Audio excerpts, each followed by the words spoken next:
जय माता दी। सभी श्रद्धालुओं को मेरा सादर प्रणाम। आज के इस पावन अवसर पर हम नवरात्रि के द्वितीय दिवस की महिमा को समझेंगे और मां ब्रह्मचारिणी की कृपा का अनुभव करेंगे। मां ब्रह्मचारिणी का स्वरूप हमें संयम, साधना और आत्मशक्ति का पाठ पढ़ाता है।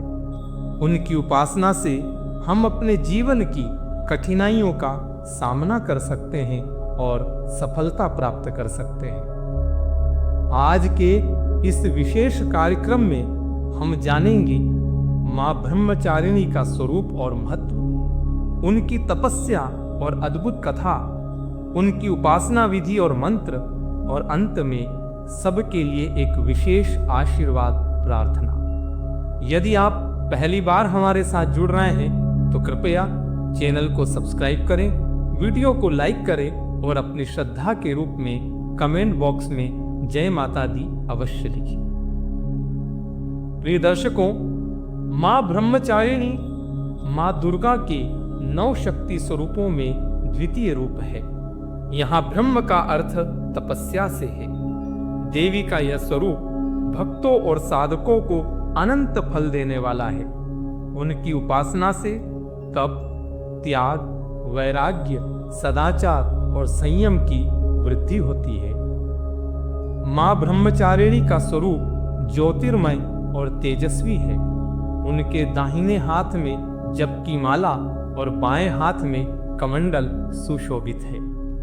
यह हमें ध्यान और आत्म संयम का संदेश देता है। मां ब्रह्मचारिणी की कृपा से हमें जीवन में सब कुछ प्राप्त हो सकता है। कठिन परिस्थितियों में धैर्य और शक्ति प्राप्त होती है। मन की चंचलता समाप्त होकर ध्यान की वृद्धि होती है। करियर और पढ़ाई में सफलता मिलती है। ग्रहों के अशुभ प्रभावों से भी मां ब्रह्मचारिणी की कृपा हमें मुक्त करती है। आइए प्रिय दर्शकों, अब हम मां ब्रह्मचारिणी की वह पावन कथा सुनेंगे जिसे श्रवण करने मात्र से ही पुण्य की प्राप्ति होती है। मां ब्रह्मचारिणी की कथा इस प्रकार है कि पिछले जन्म में देवी पार्वती ने हिमालय राज के घर पुत्री का जन्म लिया।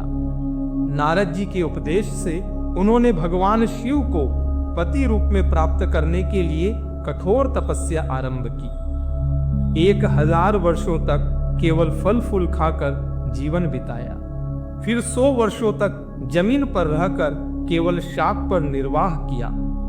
धीरे धीरे उन्होंने जल और अन्न का त्याग कर दिया। 3000 वर्षों तक उन्होंने टूटे हुए बिल्व पत्र खाए, लेकिन इसके बाद भी वह भी छोड़ दिया और पूरी तरह से निर्जल और निराहार तपस्या में लीन हो गई। पत्तों को खाना छोड़ देने के कारण उनका नाम अपर्णा पड़ गया। कठिन तपस्या के कारण उनका शरीर क्षीण हो गया, लेकिन उन्होंने तपस्या नहीं छोड़ी। सभी देवता, ऋषि और मुनि उनकी साधना देखकर चकित थे। अंततः भगवान शंकर प्रसन्न हुए और उन्होंने अपनी अर्धांगिनी के रूप में उन्हें स्वीकार किया। तो प्रिय दर्शकों, इस कथा से हमें यह शिक्षा मिलती है कि जीवन में कठिन संघर्षों में भी हमें धैर्य और आत्मविश्वास बनाए रखना चाहिए। मां ब्रह्मचारिणी की कृपा से सर्व सिद्धि की प्राप्ति होती है। आइए अब हम माता के पूजन की संपूर्ण विधि पर चर्चा करते हैं। पूजन सामग्री के रूप में आप लोग सफेद पुष्प, कच्चा दूध और मिश्री, चंदन, रोली और अक्षत, पंचामृत, दीपक और अगरबत्ती ये अपने सम्मुख रखें। मां ब्रह्मचारिणी का पूजन हम किस प्रकार करेंगे? यदि आपके घर में मां ब्रह्मचारिणी की प्रतिमा या चित्र हो तो गंगा जल के माध्यम से प्रतिमा और चित्र को शुद्ध करें। सफेद पुष्प माता को अर्पित करें, दीपक जलाएं, पंचामृत से अर्घ्य दें और विशेष मंत्रों का जाप करें। मां ब्रह्मचारिणी का बीज मंत्र है ओम देवी ब्रह्मचारिण्ये नमः। कम से कम 11 बार, 21 बार 51 बार या एक माला अर्थात 108 बार इस मंत्र का जाप अवश्य करें। यदि आप माता के स्तोत्र मंत्र का जाप करना चाहते हैं तो वह इस प्रकार है। या देवी सर्वभूतेषु ब्रह्मचारिणी रूपेण संस्थिता नमस्तस्यै नमस्तस्यै नमस्तस्यै नमो नमः। इस स्तोत्र मंत्र को भी आप यथाशक्ति जाप कर सकते हैं, माता की कृपा अवश्य प्राप्त होगी। प्रिय दर्शकों, जैसा कि हमने बात की, माता हमारे मन को स्थिर करने का कार्य भी करती है, क्योंकि नाम ही ब्रह्मचारिणी है और एक ब्रह्म से जुड़े हुए व्यक्ति का दायित्व है कि उसका मन स्थिर हो। उसके लिए आप आंखें बंद करें, गहरी सांस लें और मां ब्रह्मचारिणी की कृपा का अनुभव करें। निश्चित ही यह आपके लिए एक नया अनुभव होगा और आपको एक नई ऊर्जा प्राप्त होगी जो जीवन जीने के लिए एक नया मार्गदर्शन प्रदान करेगी। आज के इस पावन अवसर पर मां ब्रह्मचारिणी से मैं प्रार्थना करता हूं कि वे आप सभी को शक्ति, शांति और सफलता प्रदान करें।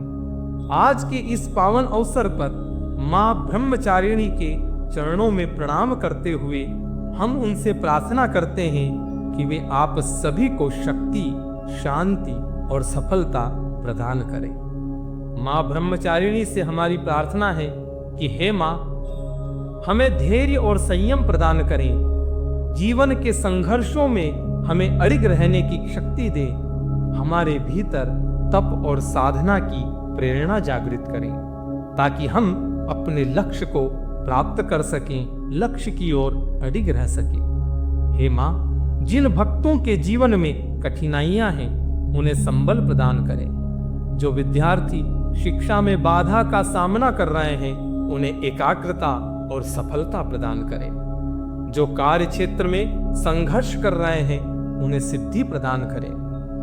जो वैवाहिक जीवन में समस्याओं से घिरे हैं उन्हें प्रेम और सौहार्द का वरदान दें। आपकी कृपा से सबके जीवन में मंगल हो, कल्याण हो, समृद्धि हो। सर्व मंगल मांगल्ये शिवे सर्वार्थ साधिके शरण्ये त्र्यंबके गौरी नारायणी नमोस्तुते। सभी का कल्याण हो, ऐसी प्रार्थना हम मां ब्रह्मचारिणी से कर रहे हैं। मां ब्रह्मचारिणी का स्वरूप हमें सिखाता है कि कठिनाइयां जीवन का हिस्सा है, लेकिन सच्चा साधक वही होता है जो धैर्य और आत्मसंयम के साथ उन्हें पार कर ले। जब हम अपनी साधना में दृढ़ रहते हैं तो ईश्वर भी हमारी सहायता अवश्य करते हैं। इसलिए जीवन में जब भी कठिन समय आए तो मां ब्रह्मचारिणी का ध्यान करें, उनकी कथा का स्मरण करें और उनके बताए मार्ग पर चलें। सफलता और शांति निश्चित रूप से आपके जीवन में आएगी। प्रिय दर्शकों, अगर आपको यह लाइव उपयोगी लगा तो इसे लाइक करें, अपने मित्रों और परिवार के साथ साझा करें ताकि अधिक से अधिक लोगों तक मां ब्रह्मचारिणी की कृपा प्राप्त हो सके। हम कल फिर मिलेंगे। नवरात्रि के तृतीय दिवस पर मां चंद्र घंटा की कथा का श्रवण करेंगे जो शक्ति और साहस, विजय की प्रतीक है। इसलिए कल भी हमारे साथ जुड़ना ना भूलें। जय माता दी। ब्रह्मचारिणी मां की कृपा आप सब पर बनी रहे।